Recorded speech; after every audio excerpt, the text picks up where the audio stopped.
Selon un bilan dévoilé par la Gendarmerie nationale en 2020, 9 504 infractions liées à des actes de cruauté et de mauvais traitement envers des animaux domestiques ont été enregistrées en 2018. Le nombre de mises en cause pour l'abandon d'un animal est passé de 257 en 2016 à 395 en 2018, soit une hausse de 54% en 3 ans.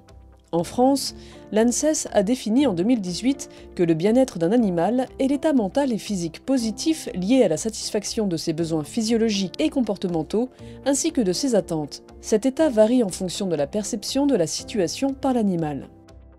Le bien-être de l'animal de compagnie, comme celui de tous les animaux domestiques, est dépendant de la manière dont cet animal est traité par l'humain. Son bien-être est dépendant de sa bientraitance. Or, il existe des situations de maltraitance. Le vétérinaire doit apprendre à connaître et détecter la maltraitance animale. Et ce, d'autant qu'elle apparaît assez souvent liée à une maltraitance humaine. Alors, comment le vétérinaire peut-il détecter la maltraitance animale? Le vétérinaire a-t-il un rôle dans la prévention de la maltraitance animale? Des associations ont-elles un rôle dans le domaine de la maltraitance en lien avec les vétérinaires? Comment la loi sanctionne-t-elle la maltraitance animale? Y a-t-il un lien entre maltraitance animale et maltraitance humaine? Le vétérinaire a-t-il un rôle dans le dépistage et le signalement de la maltraitance humaine? Et enfin, existe-t-il un dialogue entre médecine vétérinaire et humaine sur le sujet de la maltraitance?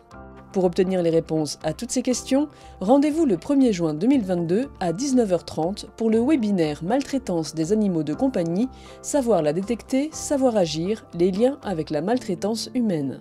Un webinaire animé par le docteur Marie-Christine Moll avec le concours du docteur vétérinaire Michel Bossier et du docteur vétérinaire Anne-Claire Gagnon, présidente de l'AMA, l'association contre la maltraitance animale et humaine.